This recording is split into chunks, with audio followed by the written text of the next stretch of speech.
You've already heard from me this morning, and I just wanted a few seconds of your time before bringing Jayne on. When I met her in 1990, when she had just come out of a very difficult and abusive marriage. Mentally, she was at a very low point. She didn't have any confidence in herself, and it's ironic really that we finished up in a communication industry where you are called upon to get out of your comfort zone. And I remember very well when we first started, she found it all very, very difficult. She was very shy.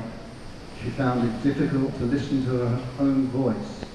And I was sharing with Greg earlier, one of my passions in this business is seeing people grow and become more than they ever believed was possible. So before bringing her on, I will tell you a little story, because we first looked at the business in July 1993, and then we went to another meeting, because I wasn't convinced, because I was a skeptic, because I'd come from this traditional business background. Jayne is more intuitive. She's more one of those people who says it feels right, it smells right, it tastes right, it's probably right. But I was the digital. When we decided to join the business, it was on the same day at the same meeting, and quite independently we said, this is it. And we took out our pens to register. And being brought up in a school that says ladies first, I let Jayne sign the form first. And I then signed the form second. And I didn't realize that the company sent the bonus checks in the first named signature.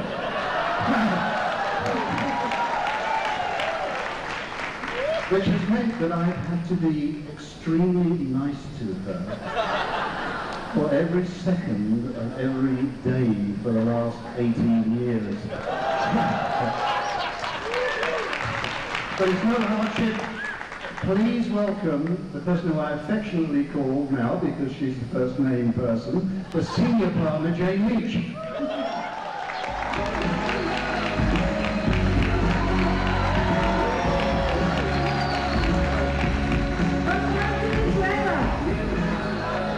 Is that the best we can do? Good afternoon. You've got some energy. Good afternoon forever. How are you all feeling? You're excited? It's such a privilege to be here at the very, very first Asian rally. And ladies and gentlemen, let me let you into a secret. If you think this is amazing, you've seen nothing yet. Because I remember our very first European rally that we attended. It was much smaller than this. And at the one that we had in Wembley last year, we had over 10,000 people. You have that to look forward to. How exciting is that? Well, I want to say it's a real privilege to be here with you, and I thank Greg very much for asking John and myself to come and share a few words with you. I have to say that so many great speakers have been before me that I think I don't know what to say to you now, because so many of them have shared with you some of the ideas I wanted to share as well. However, what I would like to say is, as I share the information with you today, I'd like you to open your ears. As Titi said earlier, the mind is like a parachute that only works when it's open. And I might share with you one idea, one sentence, one thought provoker that allows you to leave this room today and go out and achieve the greatness that you want and deserve. So I do recommend strongly that you take notes. I recommend that you write everything down that you can, because we want everybody in this room to be diamond managers. As John said, when I first started in Forever, I can honestly say that I was a bit shy, I was a little nervous. My background was in farming. I used to breed horses, event horses. And whilst it was a lovely way of life, like so many people, I was working hard for a boss. And the boss seemed to have the great life, and I didn't. John was a surveyor, and before us we had 4 amazing children. but we never seemed to be going anywhere. I guess you could say that we were living a life of quiet desperation. In other words, we were getting by, but we weren't living the life of our dreams. We knew that life could be so much more, but what? What? Because for most people, when you've only been in a career for all of your life, it's difficult to do something else. You're inexperienced. Sometimes you're too old. Sometimes there's people that will do what you will do for less money. So what do you do? And then good fortune came our way, and a friend of ours gave us a call and invited us to come and have a look at an amazing opportunity. And I have to say that 17 years on, that we are not only motivated and massively inspired and as excited today as we were when we first looked at Forever. 17 years on, still have the passion, still have the loyalty, still have the belief, and still have the desire to go out and create yet more successful distributors. But what was it all those years ago? What was it all those years ago that changed us? Well, I think really, Forever coming into our lives was the best thing that ever happened. But on day one, like so many people, I didn't really understand it. I didn't know if I could be successful. I had my concerns and my doubts, like so many new distributors have. But I did have a dream. The only thing was I didn't quite know what to do with that dream. And then I read a book. And that book changed my thinking forever. You know, most people never read a book. In fact, statistics show us that the average person reads one book a year, and that book is normally a trashy novel. If you want to be above average, read 2 books a year on motivation, inspiration, and personal development. The book that I read changed my life forever because it's an autobiography. And it's an autobiography about an amazing guy, a guy by the name of John Goddard. He's probably one of a very modern day hero in many senses. But the book changed my life because of what happened to him when he was just 15 years old. You see, he overheard his aging parents talking about their disappointments in life, talking about their regrets, talking about the things they could have done or should have done but never quite managed it. And here's the thing, they were in their 80s and life had passed them by. Can you imagine reaching your 80s or 90s and looking back at your life with regret? If only I could have done. What if? Because the one thing that we cannot get back is time. And if we don't use time wisely, if we don't invest in time wisely, then one day we might have regrets. When he heard his parents talking like that, he made a vow to himself that he would never ever be like his parents. He was 15 years old when he heard his parents talking like that. He vowed that he would never lead a small life. He vowed that life was for living. Life was for participating in, not for standing on the sidelines.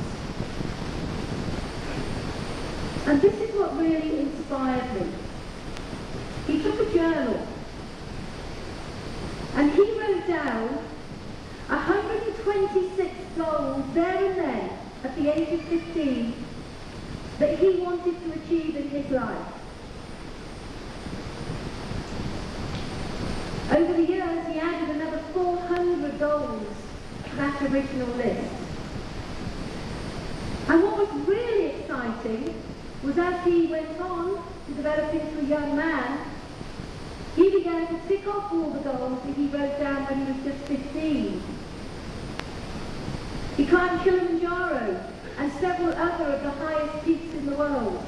He walked the Marco Polo route through Asia. He did the Silk Route through Russia. He ran a 5-minute mile. He high jumped, he long jumped. He learned several languages. He travelled the world and lived with over 200 different tribes. He learned how to fly an aeroplane. In other words, ladies and gentlemen, he lived life to the full. He became the youngest person to ever explore the 4,200 miles of the Nile River. And all of this was written in his goal book. Now, why did it inspire me? Because I had dreams. I had goals, but I didn't know what to do with them. No one had ever shown me. I knew that I could be great at something if somebody gave me a chance, but I didn't know how to take the first steps. But this story got me thinking about my life. And I think there comes a time for all of us where we have to think about our lives. Because the clock is ticking. Tick-tock. Tick-tock. And it got me thinking about not only where I wanted to go, but what I wanted to achieve and who I wanted to become, and what role I wanted to play on this great planet. So John and I sat down and we decided to develop our own goals and dreams. I've never done this in my life before. I think I was a little scared to dream. Can anybody relate to that? Maybe a little scared because what if I can't achieve them? What if my goals don't come to be? Well, here's the thing. If you don't start with at least one goal, how will you know how to take the first step? So we developed our very first dream book. And what's really interesting is after just a few years in forever, I was able to lift up my dream book and open it, and every single goal in the dream book was ticked and achieved.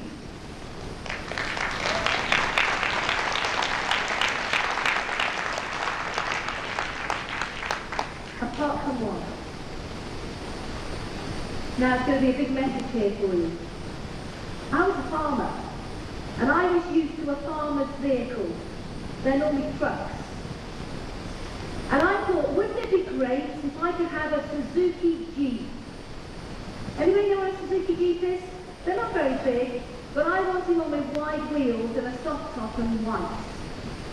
That was on my goal sheet. And you know something? I didn't achieve it. But I did get a nice, blue, shiny Mercedes.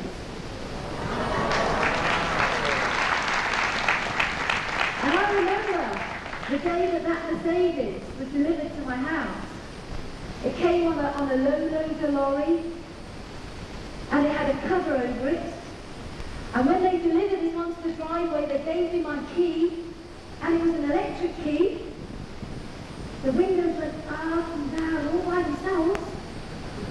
My old car, I had to wind like this. And the new leather smell. How many people have had a new car with leather seats?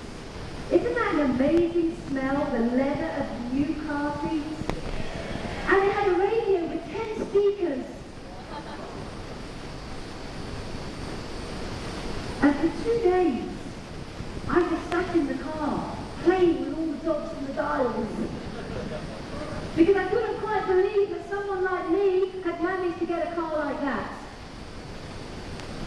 So my message to you is, are you thinking big enough? Because clearly, when I did my goals, I was not thinking big enough.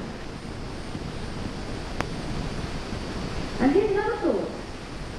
Why would I buy my own car when Forever has the most amazing program where you can earn a car paid for by the company? Why would you want to buy your own car? So that was the only goal that I didn't achieve from my original list. But here's what I've learned. And this is kind of where, this part of my training is kind of where it's going to pull the day together. You've heard so much of the how-to today. But the how-to is no good unless you don't have a deep down burning desire. Unless you don't have a goal that makes you emotional. And so I want to encourage each and everybody in this room to write down your own goals and dreams. Now, we know statistically that you have 1,000% greater chance of achieving what's important to you if it is written down. And you have a less than 5% chance of achieving your goals if it's not committed to a paper, journal, or a dream book. That's a fact. So please don't think that you can beat the odds by not doing this exercise. One of the things I've learned over the years is there are certain aspects of the business that you can play with. But if you play with it, it's going to cost you down the line. It's going to cost you. The mind can only focus on a specific. The mind cannot focus on a wish, a dream, or with a thought. It's impossible.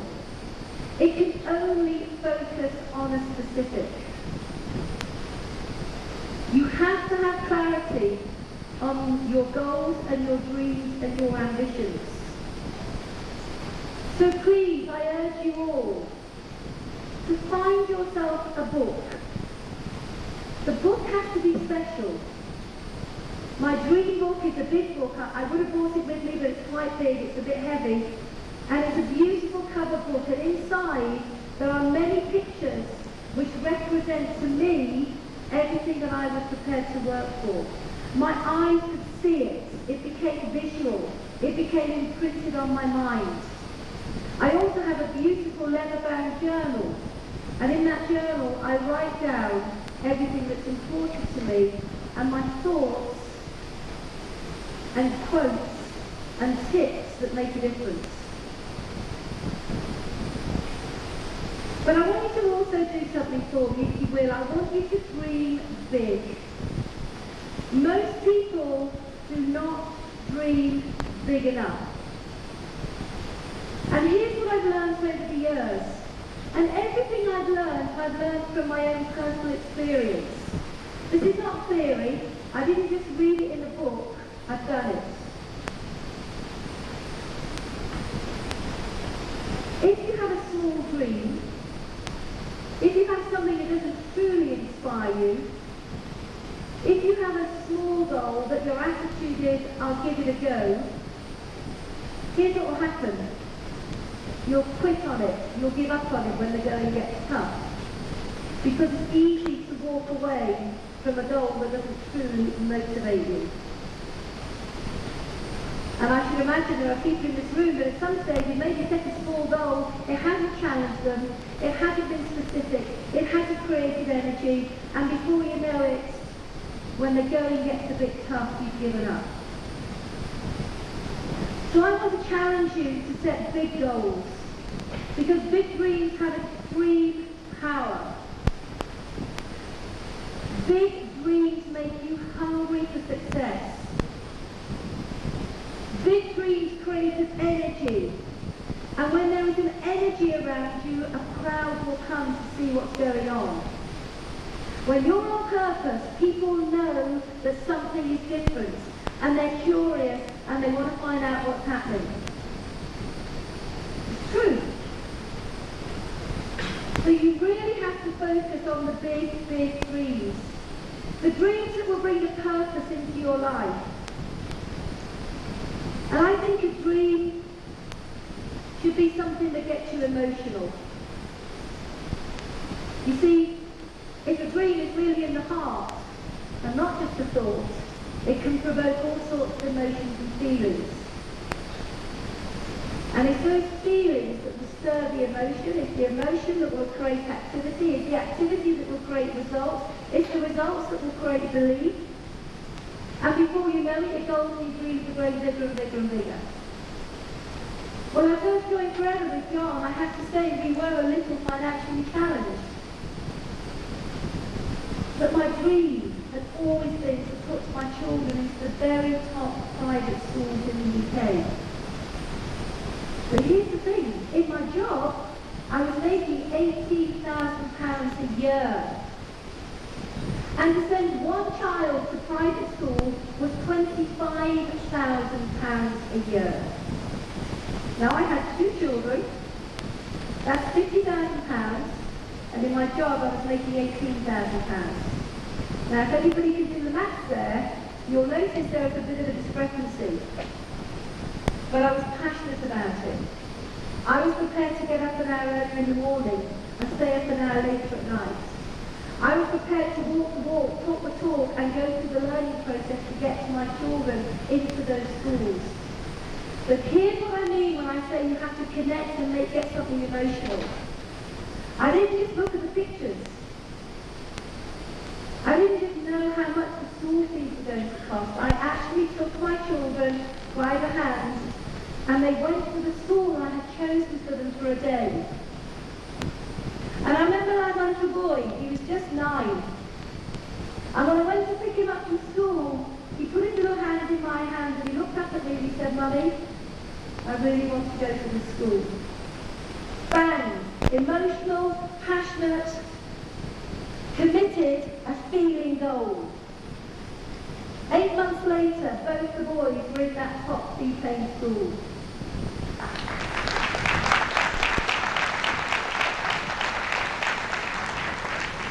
And victories are very often lived on the inside long before they become a reality on the outside. Let me explain what I mean about that.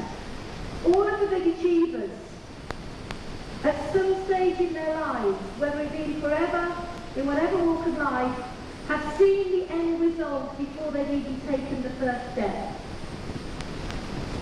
Do you know what I mean by that?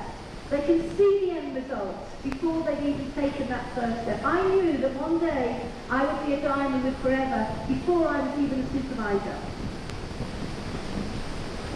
Walt Disney, when he passed away, a young journalist was interviewing Walt Disney's wife and said to the wife, "Wouldn't it be amazing if Walt could be here today to see everything that he's created?"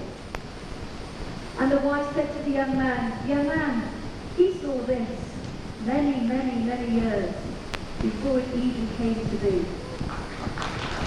But there's somebody in this room far greater than that. If you think about Rex, he started this company 32 years ago, in our 33rd year. Do you think he had an inkling? Do you think he saw what he wanted to achieve before he even opened the doors? Of course he did. He had the dream on the inside long before it became a reality on the outside. And I would like to once again thank the Moore family, especially Rex, for their vision and their courage and their focus in giving us this opportunity.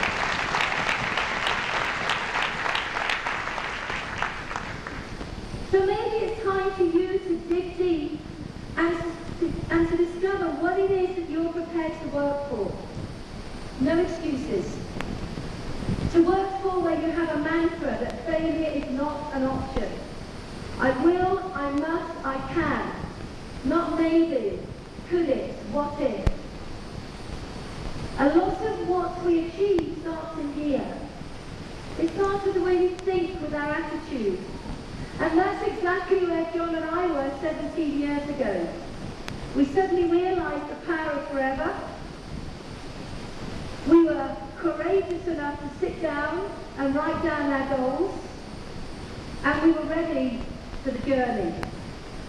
Let me tell you something, we never ever had an attitude of we will give it a go, never.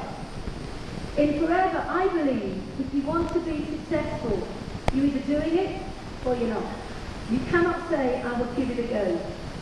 For me personally, are you in or are you out? And if you're in, let's go to work. And before you can even achieve success, we have to focus on the business disciplines that enable us to be prepared for the results that are coming our way.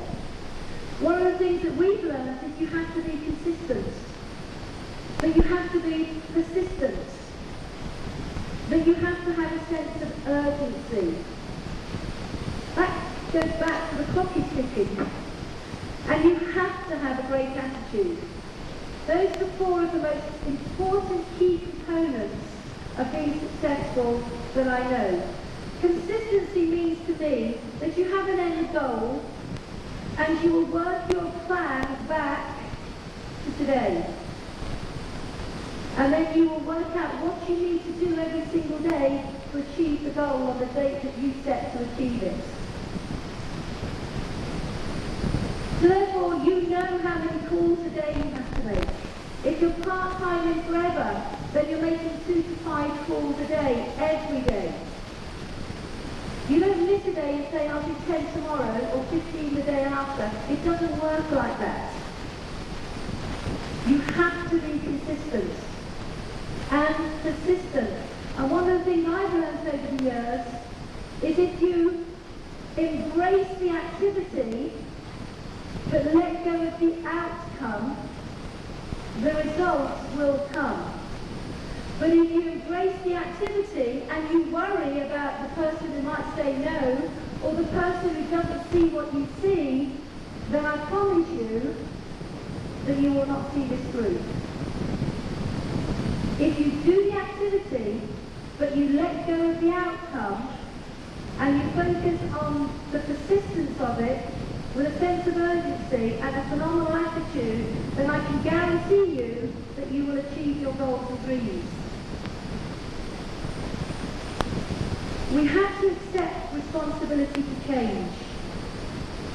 As John said, when I first joined Forever, I was very shy and quiet. I know those of you in the room that know me find that hard to believe, but actually I was. So I knew if I wanted to be successful, I had to change that. I also wasn't a great communicator. I knew I had to change that. So you need to identify the things that you feel might be holding you back, and you need to change them. You know, the only time we ever grow is when we step outside of the comfort zone into the adventure zone and we do something different. That's when we grow. That's when life's worth living. It's not when it's all comfortable and easy. That's not when we live. We live when we're on the edge, when we're stretching ourselves. So we've done our goals. We looked at the business building cycle. What happened next? Well, we went to work. We went supervisor in 4 weeks and manager in 16 weeks.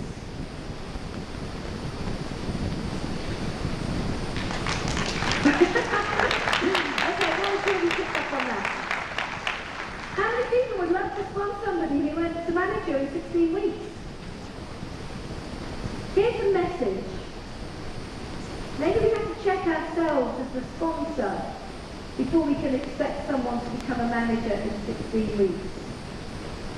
Because sometimes, because of our own thinking, we can hold people back, rather than empower them to go on to greatness.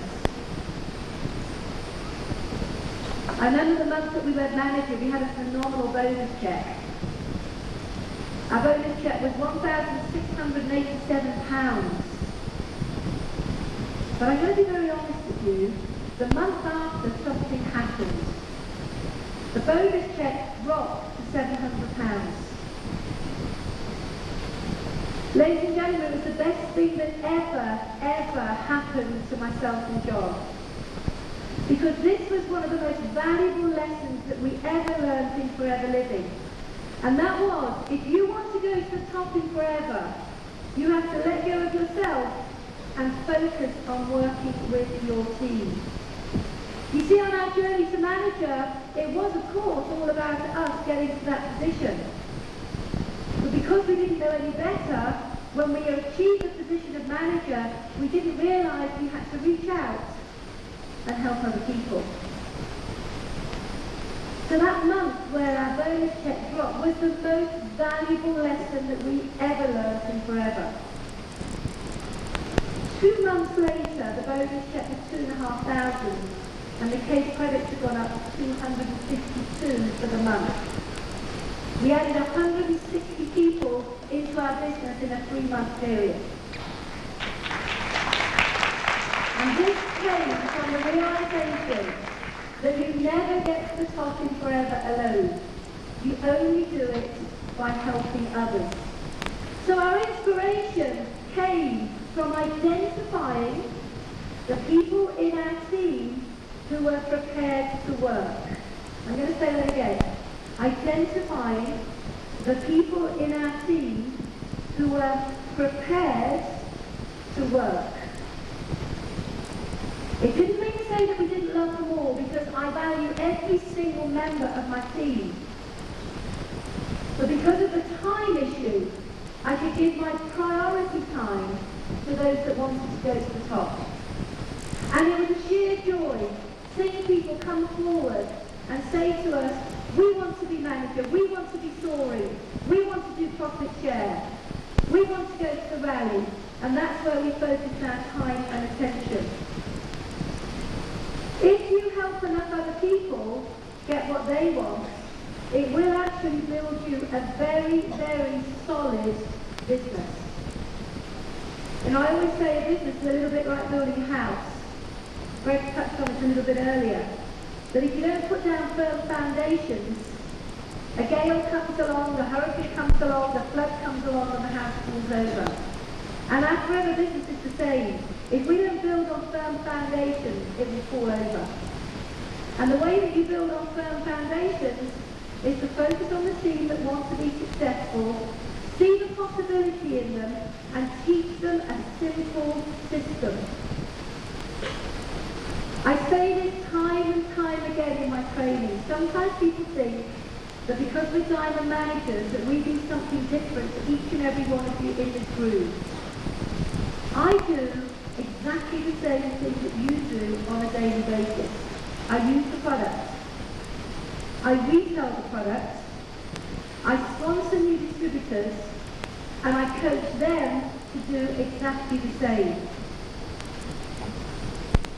The only difference between myself and maybe some of the newer distributors in the room is just time. We teach everybody in our team to focus on the simplicity of Forever. Please don't overcomplicate it. If you make it difficult, people won't duplicate, and if they won't duplicate, you won't reach the bigger positions. Keep it simple. So we started developing our managers and developing their belief that they could achieve greatness. And I know that I'm talking to a room of leaders today, and these are some of the things that we coach our people very early on. We coach 100 case credits of non-manager business, and I'm going to go into that in a bit more detail now. We get people aspiring for the car plan, for the rally, the silver rally, the regional rallies, for profit share and share positions. But I want to just for a minute, if I may, focus on 100 case credits non-manager business per month. We have an amazing marketing plan. It's so generous at all levels. But if you want to grow your managers, your future leaders, you have to be doing as a manager 100 non-manager case credits per month. We call this the seed bed. This is where you will have a lot of people in your open business, your non-manager business, and eventually one or two will put their hands up or will show themselves to be the next managers. And they're the ones that you go to work with, and here's why it's so important. If you're just working with one person and helping them to become a manager, and they're going to do a process of 10, 20, 30, 50, 70 case credits. That's what we focus on. 10 in the first month, 20 in the second month, 30 in the third month, 50 in the fourth month, and 70 in the fifth month. If you focus your entire time on just one person, when they go manager, they will take with them all of their non-manager case credits. And how many case credits will you be doing in your non-manager? Not many. This means you might struggle to achieve the car plan to get to the rally to do profit share. So if you want an understanding of the business, it all starts as a manager with 100 case credits non-manager every single month. I want you all to write that down, to circle it, to highlight it, to star it. But the most important thing is I want you to do it and then to teach it. Do it and teach it. Create some incentives, some sizzles, some trainings. Get your managers together. Or if you're not yet a manager, pull your team together and get focused on 100 non-manager business, because when you break a manager, when you're doing about 100 or more, and they go manager on 50 and then 70 case credits, you've still got 30 to 40 case credits left in your non-manager, which means you're still on target for profit share. Who likes the profit share? You're going to get very excited tomorrow.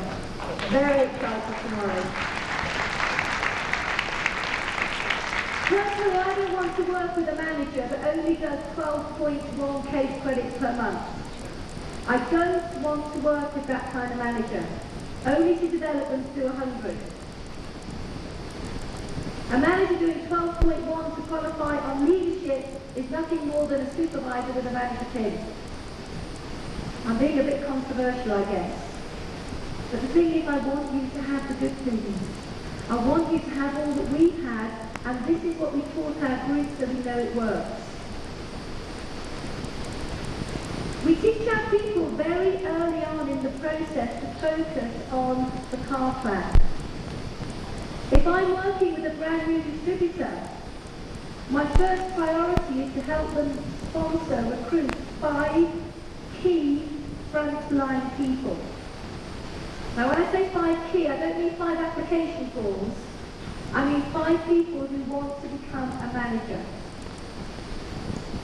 Now how many do you have to sponsor to find 5? I don't know. You might get lucky if your first 5 are there, or it may take you a little longer. But one of the reasons I like to find 5 key people immediately is because that gives me a chance to plan a senior manager business. Doesn't it? Because as there's 5 that want to go manager, at least 2 will. So if I've got somebody who's a brand new distributor on their way to supervisor with 5 key people, and they've got a structure already for senior, guess what I'm talking to them about? Profit share. Profit share. Think big for your people the day you sponsor them. Don't limit their ability to achieve because your thinking's not right. Your goals aren't in place. Think big. You will amaze yourself at what will happen. When you begin to think big, the law of attraction kicks in, and you will attract people into your life that think like you, that act like you, that work like you, that behave like you. And that is very exciting. I want my team to experience the USA Rally. I remember the very, very first rally I ever went to with John. I'd never been to America in my life before. And there I was on a plane going to San Francisco. It changed me forever. It was the paradigm shift I needed in forever to catch the vision. You have to be able to see the big picture to have your paradigm shift. How many of you in this room would love to go to America? No, really love to go to America. Not just, yeah. Yeah. Who wants to go to the States? Who would like to go? All expenses paid, spending money, the best hotels, the best shows, the best trading. Go to head office. Who wants to go? And build 100 case studies, one manager, and you've got to get your brand new people thinking big on day one. Thinking big, thinking big, thinking big, thinking big, thinking big. Well, the Malaysians are thinking big, what about everybody else?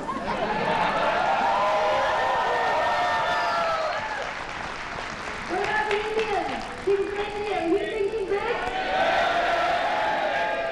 What about the Philippines? Where's Vietnam? Where's Bangladesh? Yes! You've got to think big. Because if you want profit share, level 1, 2 and 3, and maybe one day, Rex, there'll be a level 4. Who knows? I'm only asking. They have a saying, don't they? If you don't ask, you don't get. But in order to achieve the profit share, more than level 1, you have to develop other people.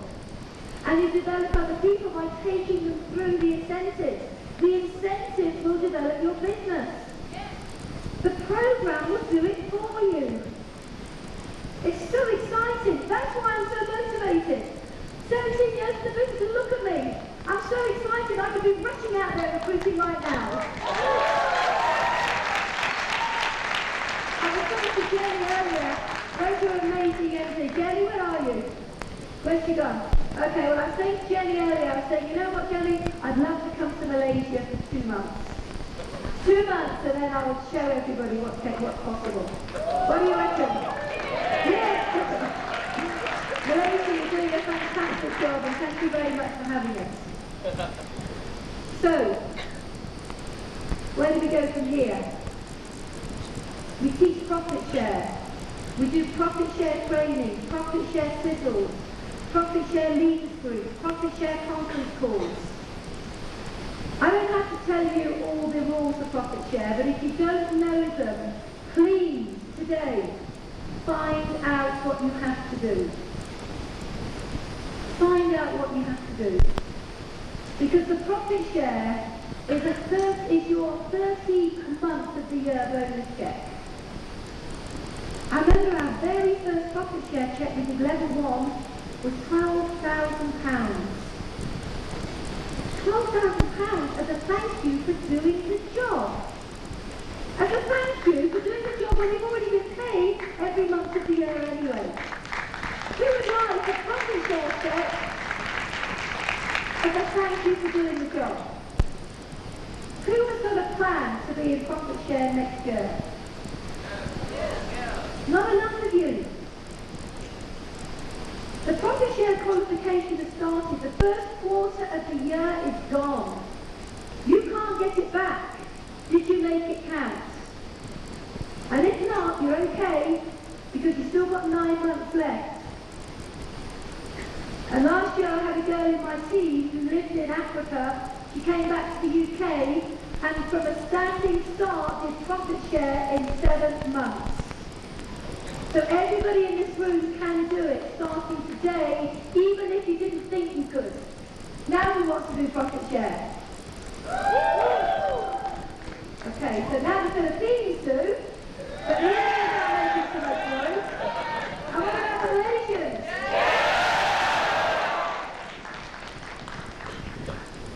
Who'd like to do profit share? Yeah, somebody on stage, somebody come and join me. Somebody come and join me quickly. Anybody, who's ambitious? Somebody come and join me! The Philippines, there we go. Okay. You know, profit share is so easy. All I need is a willing manager. Oh, I've got another one now. You can come and go. I've got 3 willing managers. Oh, I've got more. Okay. Right, so now I've got my willing managers. Yeah. Okay. Oh, I've got some more. Okay, so I guess we're going to... Okay. Right, okay, that's enough. Okay, well, everyone just move back. Just move to the back of the stage. So you're my new team, okay? So where's my star? Here we go. What's your name? Mel. Mel. So we call you Mel. Mel. Right, Mel. You're my new frontline manager. And I'm very, very excited because we're going to help you build a profit share business. You ready to go to work? Okay, what we're going to do is we're going to build up 100 case credits of non-manager business per month. And we're going to do that by consistently sponsoring 3 to 5 people per month. You think with my help we can do that? We're also going to retail together 4 case credits worth of business every month. You think we can do that? You see, the average distributor focuses on 4.01 case credits. My leader is going to focus on between 4 and 10. Okay, ready to go to work. So, we now need to recruit you somebody who's going to be a manager. So, who's the manager? Oh, there's Adam. Here we go, because to be a profit share manager, you need to be a manager yourself. You need to be doing 700 case credits of non-manager business, which you'll do because we're recruiting 3 to 5 people per month. She needs also, part of that 700 is 150 new non-manager for that year. Now she also needs to be on the car plan, and we're going to do that easily, no problem. If you join me today, I think we'll go to car plan, let me see, what's this month, April, May, June, we'll go to car plan June, either May, June or June, July, that's our plan. And you need a manager who does 600 cases in a year. And so here's your manager. So here's what you do. You want her to become an evil manager. Because when she's an evil manager, how many case credits is she doing? Exactly. How many evil managers are on the stage? So you potentially are not only an evil manager, recognised and really respected by the company, but you're also part of the profit share pool as well. Because it now means if you've done evil manager, you can do that and build your own profit share. This plan is so sweet. It's so exciting. Are you excited? Yeah.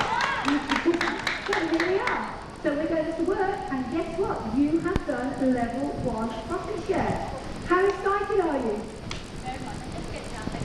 Oh! She's pregnant. You want a chair? You want a chair?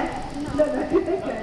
Don't jump, but you're excited. Now, here's the thing. Level 1 is good, but we don't want to stay there, do we? I want level 3. Okay, so what do we do to get level 3? Well, we work with your brand new manager, and we have to find 2 more. So I need you to pick 2 more managers, please.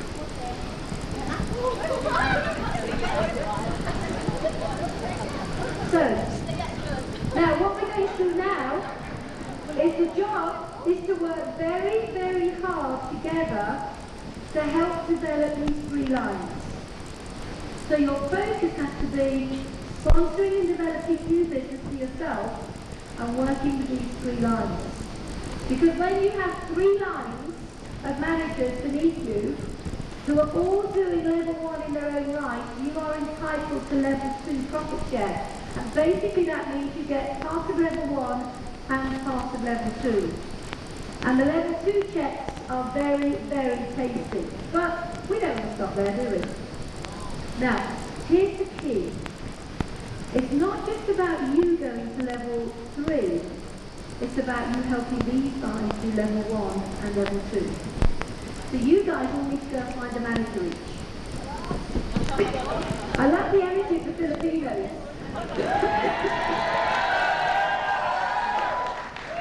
Now you see, now we have a solid business. It's not just about one person doing it for themselves. It's about teaching duplication. It's about tumbling down through the generations. It's about having more than one generation of profit share. Okay? So now we have you with level 2, but your level 2 profit share achievers have all achieved not only for themselves, but they've got a second generation achieving as well. So in the next time that we're going for it, you need 3 more front line, and you guys all need 1 each. So just about everybody on the stage, choose 1 each, everybody. More new lines, come here, I like that. Come here, more new lines. There we go. You can remind you guys. Here we go. I'm working with mine.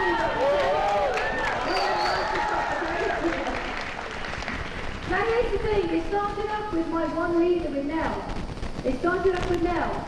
She had a goal, she had a dream, she had a vision. She was prepared to work closely, side by side, shoulder by shoulder. Okay, and what we created over a 1 to 3 year period is level 1, level 2, level 3.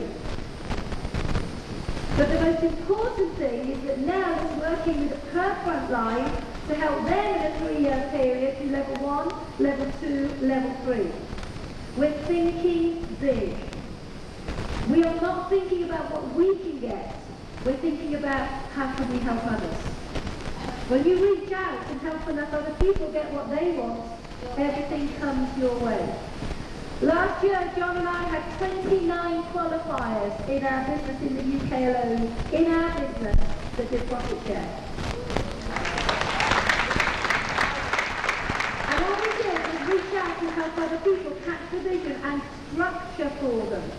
The most important thing is help people make a plan, get agreement on the activity of the plan, and then go to work. Remember this, failure is not an option. Say it. Failure is not an option.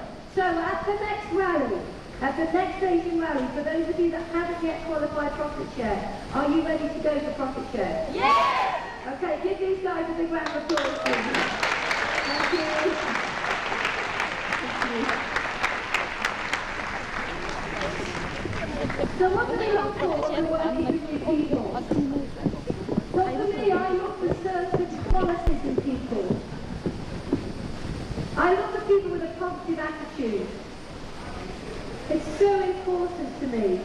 You can teach skill, but attitude is very special. I'm looking for team players. Team players, people that will work together, that will work as one to move together as one.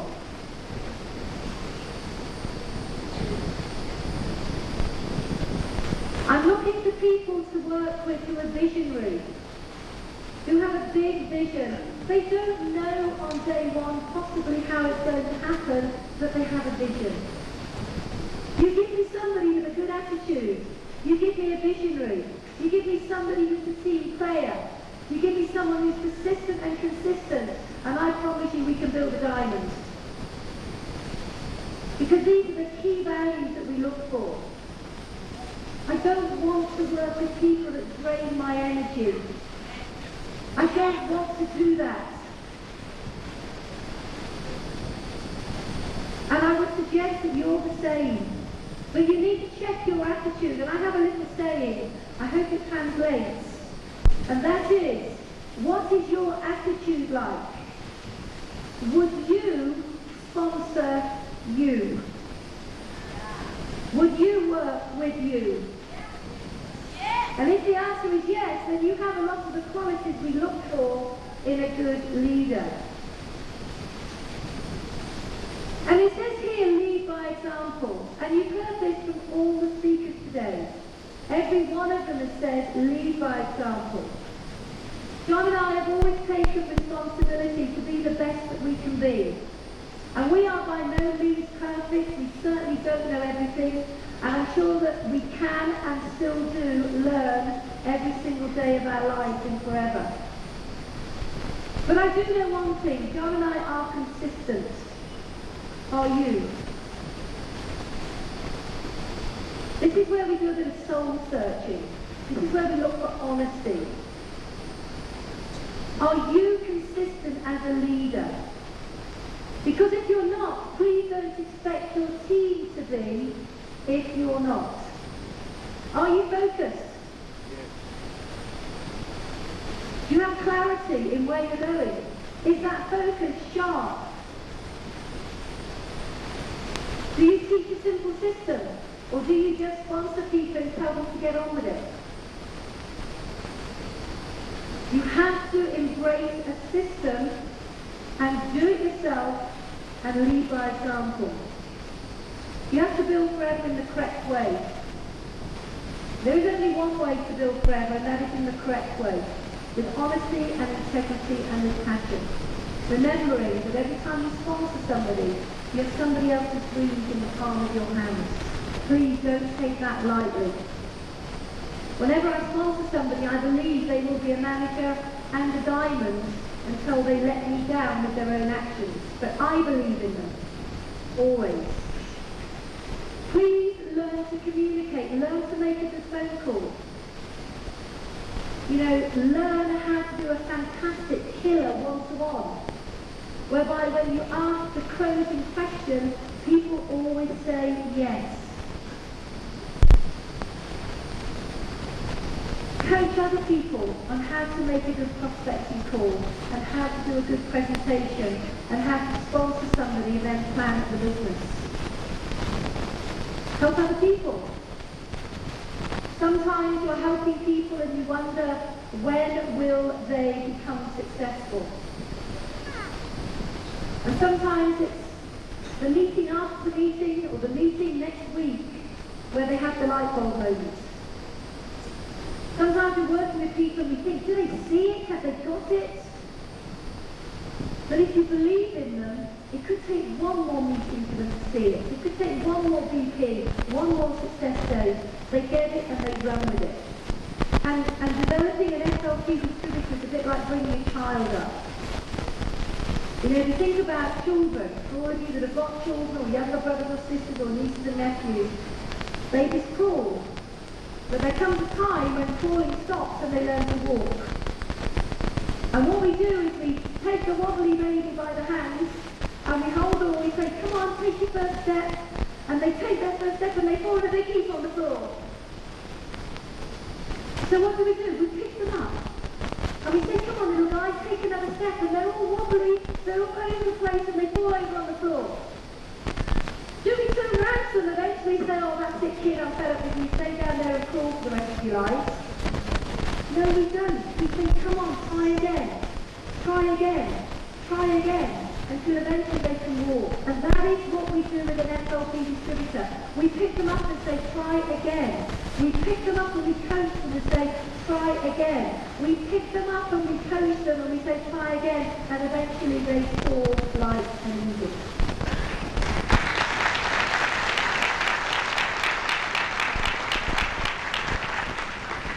And when we soar like an eagle, we embrace the ultimate. And the ultimate is taking personal responsibility. I never want to be a problem. I only want to be a solution. I will never point the finger at anybody else, because when I do, 3 fingers point straight back at me. I am courageous enough and big enough to take full responsibility for my actions, for my attitude, and for ultimately the success of my business. If I get it wrong, I'm big enough to say, hey, I got it wrong, I won't do that again. Please take responsibility. Don't blame the company, don't blame the environment, don't blame politics, don't blame anything. Take responsibility for your success. Magic happens when you take responsibility. And you need a plan. You know what? Most people only ever plan their vacation. How many people who love going on holiday? Yeah? Love travelling, having a holiday with the family. If you think about how much effort you put into planning your 2-week vacation, and then think about how much effort you put into planning the next 5 years and forever, have a look at how it compares. If you fail to plan, then ultimately you're planning to fail. We have a very detailed plan of exactly what we need to be doing on a daily, weekly, monthly, quarterly, half-yearly and yearly basis. Success is not an accident. We have taught this into our teams for the last 17 years, and we stand